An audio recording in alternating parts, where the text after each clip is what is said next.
3 साल की लंबी चर्चा के बाद उत्तराखंड में यूनिफॉर्म सिविल कोड लागू हो गया है। उत्तराखंड भारत का पहला राज्य है जिसने आर्टिकल 44 को लागू किया है, यानी एक यूनिफॉर्म सिविल कोड लागू किया है। अब यूनिफॉर्म सिविल कोड लागू होने के बाद उत्तराखंड में शादी विवाह की उम्र सबके लिए एक समान हो जाएगी, यानी जितनी भी बेटियां हैं उत्तराखंड की, सबकी शादी की जो मिनिमम एज है वो 18 साल हो जाएगी, और जो बेटे हैं उत्तराखंड के उनकी शादी की जो मिनिमम एज है 21 साल हो जाएगी।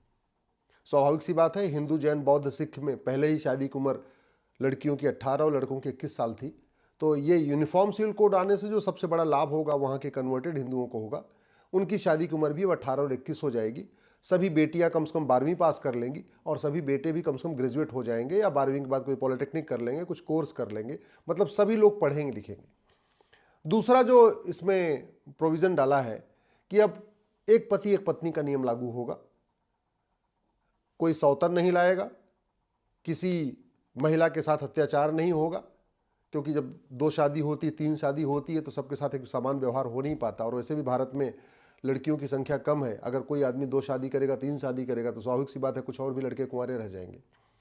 तो अब ये भी नियम आ गया है, एक पति एक पत्नी का नियम सब पे लागू होगा। हिंदू जैन बौद्ध सिख पे पहले से लागू था, तो यानी एक पति एक पत्नी का नियम भी का जो लागू हुआ, इसका सबसे बड़ा लाभ वहाँ के कन्वर्टेड हिंदुओं को होगा। विवाह का रजिस्ट्रेशन कराना जरूरी हो जाएगा, ये बड़ा अच्छा है। सब लोग शादी विवाह करेंगे तो रजिस्ट्रेशन कराएंगे। एक फ़ायदा ये भी होगा कि जो दूसरी बार करने की कोशिश करेगा वो पकड़ा भी जाएगा। लिव इन जो रिलेशन में रह रहे हैं उनको भी अपना रजिस्ट्रेशन कराना पड़ेगा। इसका बेनिफिट ये होगा कि श्रद्धा जैसा फिर दोबारा कांड नहीं होगा, टुकड़े टुकड़े काट काट के कोई फ्रिज में नहीं भर पाएगा। माता पिता को पता रहेगा कि उनकी बेटी कहाँ रह रही है, किसके साथ रह रही है, और लड़के के पक्ष के माता पिता को भी रहेगा कि उनका बेटा किसके साथ रह रहेगा। तो मुझे लगता है दोनों को सुरक्षा मिलेगी। डाइवोर्स का भी रजिस्ट्रेशन कराना पड़ेगा। आप अगर संबंध तोड़ रहे हैं, तलाक ले रहे हैं, डिवोर्स ले रहे हैं, तो उसका भी रजिस्ट्रेशन कराना पड़ेगा। इससे कुछ क्लैरिटी आएगी, ये बहुत अच्छा कदम है ये। संपत्ति में सबको समान अधिकार मिलेगा। हिंदू मैरिज लॉ के अनुसार पहले ही हिंदू जैन बौद्ध सिख में प्रॉपर्टी राइट सबको इक्वल था, लेकिन जो कन्वर्टेड हिंदू हैं उनमें सबको इक्वल राइट नहीं था।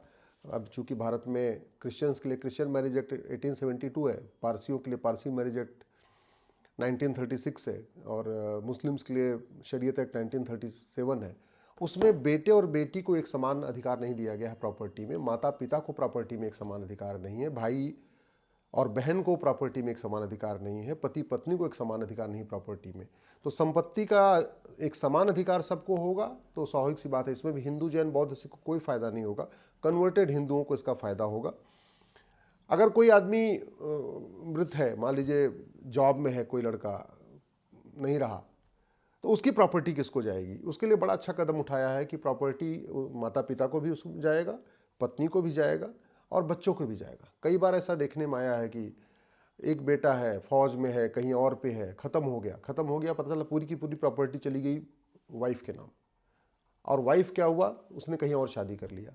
बच्चे थे उनको भी घर छोड़ दिया, और माता सास ससुर को तो छोड़ा ही छोड़ा।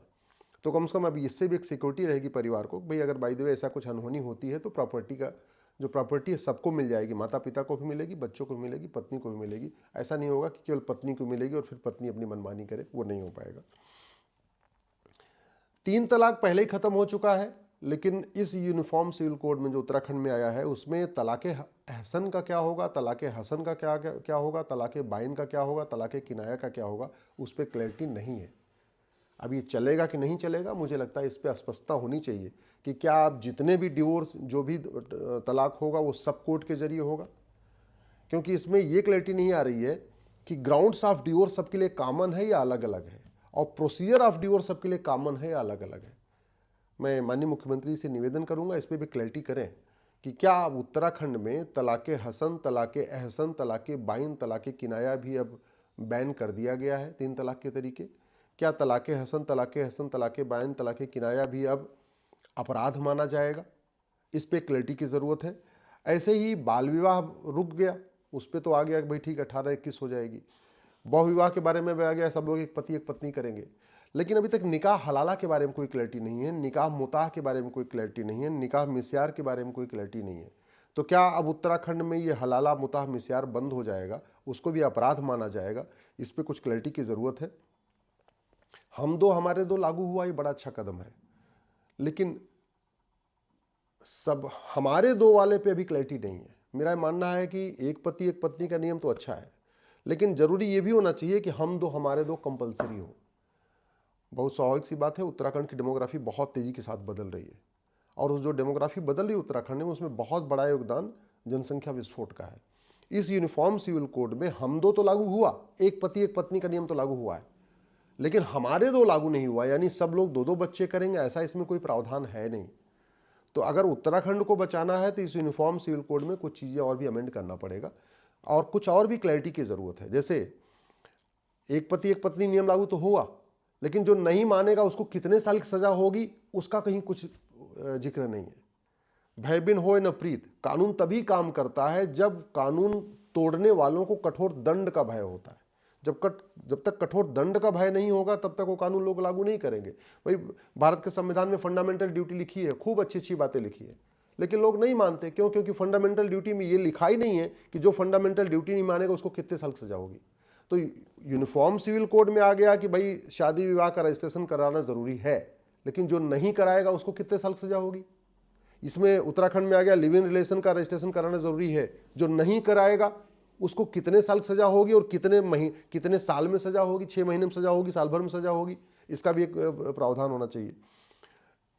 जो आदमी हम दो नहीं मानेगा, दूसरी शादी करेगा, तीसरी शादी करेगा, उसको कितने साल की सजा होगी, इसमें भी क्लैरिटी होनी चाहिए, और इस पर जागरूकता की जरूरत है। मुझे लगता है कि शीर्ष स्तर से ही माननीय मुख्यमंत्री जी अगर इस पर प्रेस कॉन्फ्रेंस करके बताएं कि जो हम दो नहीं मानेगा उसको कितने साल सजा होगी, जो बाल विवाह करेगा उसको कितने साल सजा होगी, जो बहु विवाह करेगा उसको कितने साल सजा होगी, जो विवाह का रजिस्ट्रेशन नहीं कराएगा उसको कितने साल सजा होगी, जो लिव इन का रजिस्ट्रेशन नहीं कराएगा उसको कितने साल सजा होगी, जो प्रॉपर्टी वाला डिस्प्यूट आएगा उसमें जो नहीं मानेगा उसको कितने साल सजा होगी, जो मृतक की प्रॉपर्टी है जो सबको जा रही है, माता पिता को और पत्नी को और बच्चों को, उसमें अगर मान लो पत्नी सारी संपत्ति लेकर हड़प कर गई तो जो नहीं मानेगा उसमें कितने साल सजा होगी।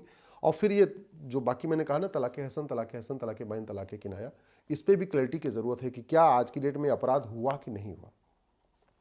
जो उत्तराखंड पूरी तरीके से तेजी के साथ बदल रहा है उसका समाधान अलग से करना पड़ेगा। इस यूनिफॉर्म सिविल कोड लागू होने के बाद उत्तराखंड की डेमोग्राफी जो तेजी के साथ बदल रही है उसमें बहुत परिवर्तन नहीं आएगा। उत्तराखंड की डेमोग्राफी बदलने का 5 कारण है। पहला कारण है लफ्ज़ हाथ, झूठ बोल के, धोखा दे के, पहचान छिपा के शादी करना। उस पे आपको कठोर सजा का प्रावधान करना पड़ेगा, कठोर दंड का प्रावधान करना पड़ेगा, और उत्तराखंड का जुडिशियल सिस्टम ठीक करना पड़ेगा कि हर हालत में सभी मुकदमों का फैसला साल भर के अंदर हो। दूसरा उत्तराखंड की डेमोग्राफी बदलने का मूल कारण है लैंड जिहाद। उत्तराखंड में बहुत दूर दूर तक जंगल है, सुनसान है, कोई गांव नहीं है, कोई वहां देखने वाला नहीं है। उन जंगलों पे कब्जा होता चला जा रहा है, नदियों के किनारे कब्जा होता चला जा रहा है। तो उत्तराखंड में अवैध निर्माण करना भी गंभीर अपराध घोषित करना पड़ेगा, और अवैध निर्माण करने वालों और अवैध निर्माण करने वालों के जो मददगार हैं, मददगार कौन होता है? लेखपाल होता है, पटवारी होता है, नायब तहसीलदार होते हैं, वहाँ के थानेदार होते हैं, वहाँ के हवलदार होते हैं, वन विभाग के कर्मचारी होते हैं। जब तक उनके खिलाफ कठोर भय का कानून का भय नहीं होगा तब तक लैंड जिहाद नहीं रुकेगा। उत्तराखंड के लिए जो तीसरा खतरा है वो है घुसपैठ जिहाद। बड़े पैमाने पे बांग्लादेशी रोहिंग्याओं को उत्तराखंड में बसाया जा रहा है। इसलिए बसाया जा रहा है कि उत्तराखंड में घुसपैठ करना गंभीर अपराध नहीं है। घुसपैठ का मूल कारण है घूसखोरी। तो घुसपैठ रोकना है तो घूसखोरी को कठोर आपको गंभीर अपराध घोषित करना पड़ेगा। जो वहां पे आ रहे हैं उत्तराखंड में घुसपैठिए, वो वहीं उत्तराखंड के कर्मचारी उनकी मदद कर रहे हैं। कोई उनको आधार बना के दे रहा है, कोई उनको राशन कार्ड बना के दे रहा है, कोई उनको क्या बोलते हैं ड्राइविंग लाइसेंस बना के दे रहा है, कोई उनको निवास प्रमाण पत्र बना के दे रहा है, कोई उनको आयु प्रमाण पत्र बना के दे रहा है, कोई उनका बैंक में खाता खुलवा रहा है। तो घुसपैठ सबसे बड़ा, एक बहुत बड़ा खतरा है उत्तराखंड के लिए। धर्मांतरण बहुत बड़ा खतरा है उत्तराखंड के लिए। जनसंख्या विस्फोट बहुत बड़ा खतरा है उत्तराखंड के लिए। तो यूनिफॉर्म सिविल कोड आया, ये स्वागत योग्य कदम है। पहली बार हो रहा है भारत के इतिहास में, उत्तराखंड ले आया, पहला राज्य है।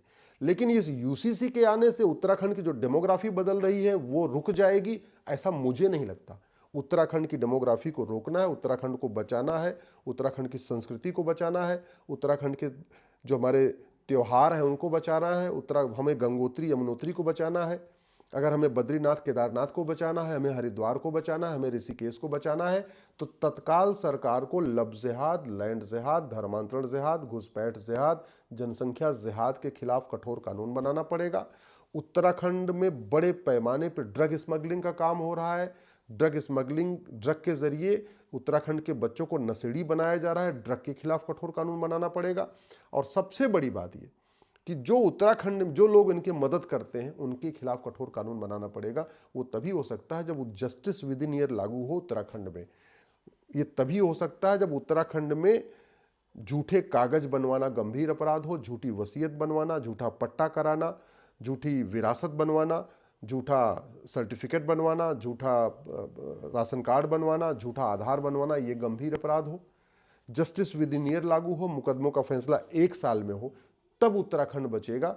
इसलिए मैं माननीय मुख्यमंत्री से हाथ जोड़ के निवेदन कर रहा हूं, आप यूनिफॉर्म सिविल कोड लाए हैं, बहुत अच्छा है, लेकिन इस यूनिफॉर्म सिविल कोड, अकेले यूनिफॉर्म सिविल कोड से उत्तराखंड बच जाएगा, उत्तराखंड की संस्कृति बच जाएगी, उत्तराखंड की परंपरा बच जाएगी? मुझे ऐसा नहीं लगता। उसके लिए आपको और कानूनों में संशोधन करना पड़ेगा। घुसपैठ, धर्मांतरण, जनसंख्या विस्फोट को आपको रोकना होगा, लब जिहाद, लैंड जिहाद, ड्रग जिहाद को रोकना होगा, तब उत्तराखंड बचेगा।